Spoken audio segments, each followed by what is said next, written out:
Hey, welcome to the course. My name is Ardit and I'm excited to guide you through your journey to becoming a Python developer. In this video, I want to discuss with you your learning path, your Python learning path to make sure you succeed.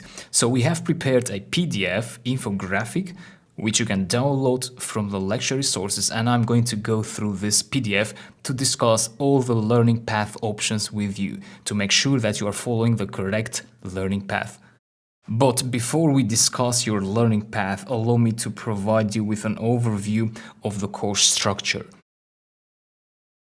So the course covers Python comprehensively, starting from the very basics up to advanced Python concepts, and we always use real-world examples to explain every feature of the language.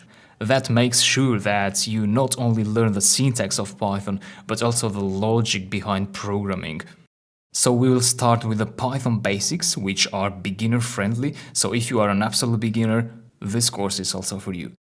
You will build applications throughout the course, so every concept is explained in the context of a real-world application. So we'll start with app 1, which is a to-do list app, and this is the exact to-do list application that we'll build together, and that's part of Python basics. That to-do list app spans across 20 days, so 20 different sections. And then we will build application 2, which is a portfolio website where you can showcase your Python projects. You will continue practicing Python by building app 3 and app 4, which are part of the Python intermediate category. So by app 4, you will have solid Python skills, and then you can specialize in more advanced concepts such as using APIs and building APIs, data analysis and visualization, web scraping. So we're still in app 10. You will learn object-oriented programming, also known as OOP, building a hotel booking app. Then you'll dive into SQL databases and graphical user interfaces.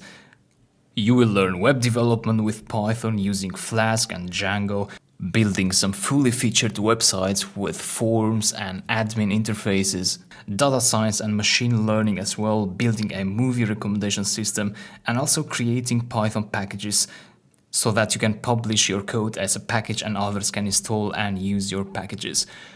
So that was an overview of the course. Now let's discuss your learning paths. So you might be someone who wants to become a web developer, or you may want to build desktop GUIs, or you may want to use Python for data science and machine learning. Perhaps you want to be a freelancer doing web scraping or build APIs with Python. Perhaps you want to do text processing and use regular expressions and natural language processing, or just automate stuff. So these are different learning paths, but there is also a main path, which is what I recommend, and that's a general Python developer path, which means you want to take all the videos from the very first video to the very last one.